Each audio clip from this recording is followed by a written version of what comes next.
presidente de la comisión, don Horacio Boneo, se quedó altamente extrañado por esa pregunta.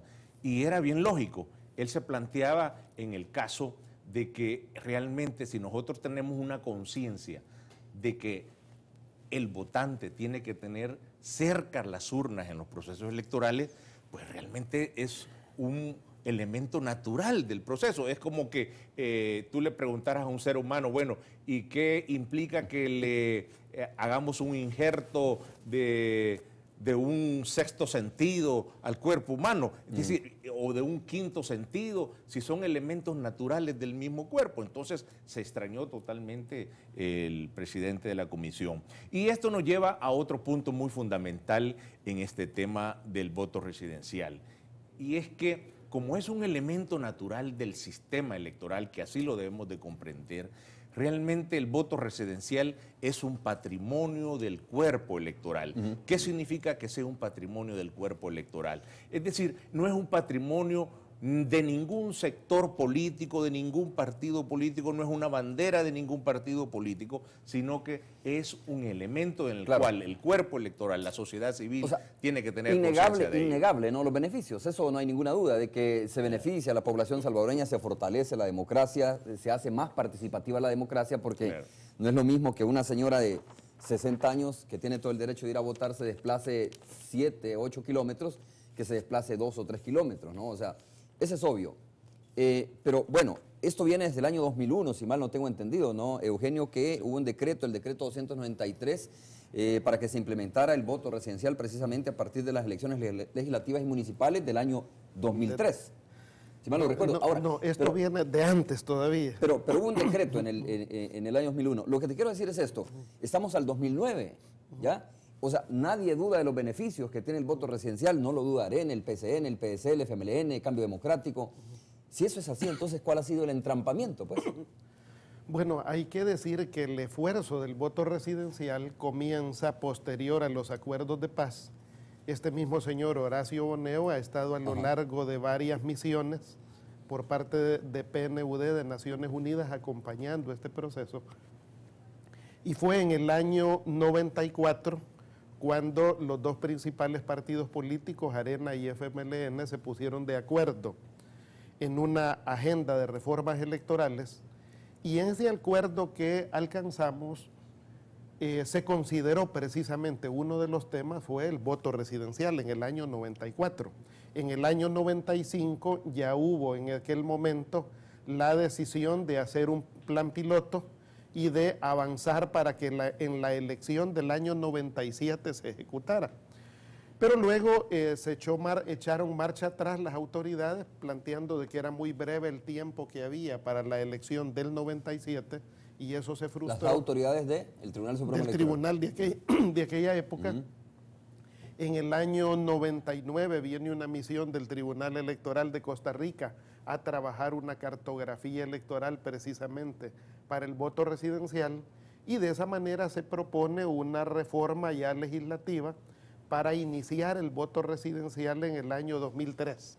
Llegando el año 2003 tampoco se ejecuta, se hacen preparativos y se plantea que pasa hasta para el año 2006. ¿Bajo los mismos argumentos? Bajo los mismos argumentos, o sea, había como cierta inseguridad, ciertos temores. Creo que siempre ha habido temores en el sentido, para aquella época, de que esto podía ser ventaja para alguien, que esto podía enredar las cosas. Hay que decir que El Salvador somos el único país en la región que o no tenemos voto residencial o no hemos dado pasos sustantivos, como Guatemala, por ejemplo, que en la última elección acercó las urnas a la población. O sea, somos el único país que no hemos avanzado en esta dirección. Entonces, los temores que habían anteriormente precisamente fueron superados por los planes pilotos.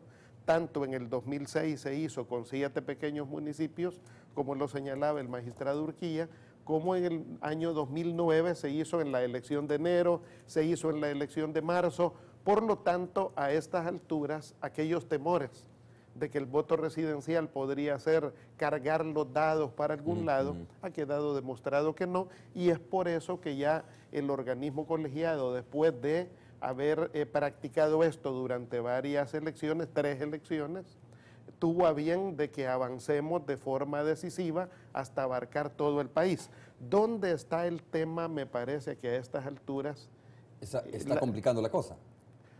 donde pueden haber algunas dificultades. Okay. Déjame hacer, con esa pregunta que tú mismo te estás planteando, Eugenio, déjame hacer la primera pausa comercial y vamos a regresar en breve. Volvemos.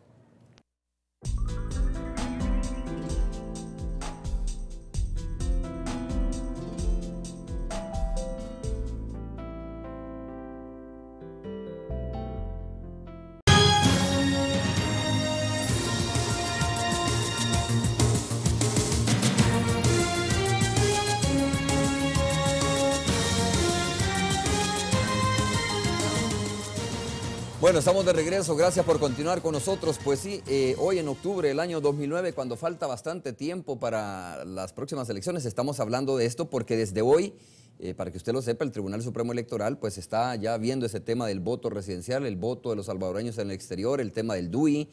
Y es en este momento en cuando hay que tomar la decisión, son los momentos en donde se toman las decisiones en el Tribunal Supremo Electoral. De hecho, decía yo que el martes anterior hubo una reunión importante en el Tribunal Supremo donde se habló sobre el voto residencial. En el año 2009, elecciones recientes, 23 municipios, en este año, 23 municipios fueron precisamente, se puso en marcha el tema del voto residencial, me decía, ¿no, magistrado Urquía? Y ya sabemos entonces cómo se hace. Y que ese es cuando la gente dice, estas son mis dudas. Ya sabemos cómo se hace, se ha hecho ya en 23 municipios. Ya se votó el mito aquel de que este voto residencial podría favorecer a determinado partido político, debido a que los partidos tienen mapeados, ¿no?, cuáles son los municipios, claro, departamentos que le favorecen a ellos o no les favorecen. Bueno, entonces, si ya se tiene todo esto, esa es la pregunta que, por cierto, era Eugenio que estaba en la pausa. Si quieres tú, Eugenio, explicas eso y después el magistrado Urquía. Tú me decías, bueno, entonces, ¿qué es lo que puede estar afectando o deteniendo la implementación a nivel nacional del voto residencial? Efectivamente, yo creo que lo que debemos de hacer en este momento para hallar respuesta al tema es unificar el criterio respecto a qué ruta vamos a seguir. El camino que nosotros habíamos escogido como tribunal es un camino que se fundamenta principalmente en la cartografía electoral. Naciones Unidas en esta oportunidad viene y nos plantea una ruta distinta, una ruta, por cierto, muy novedosa, que consiste en fundamentar el voto residencial principalmente en el aspecto demográfico y no en el aspecto cartográfico. Explícame eso, o explícanos eso, por favor. Nosotros veníamos trabajando en primero determinar sectores electorales, determinar una cartilla que ubica geográficamente la ubicación de los electores, y Naciones Unidas nos plantea el país a estas alturas ha desarrollado 3 instrumentos que son importantes para el desarrollo del país. En primer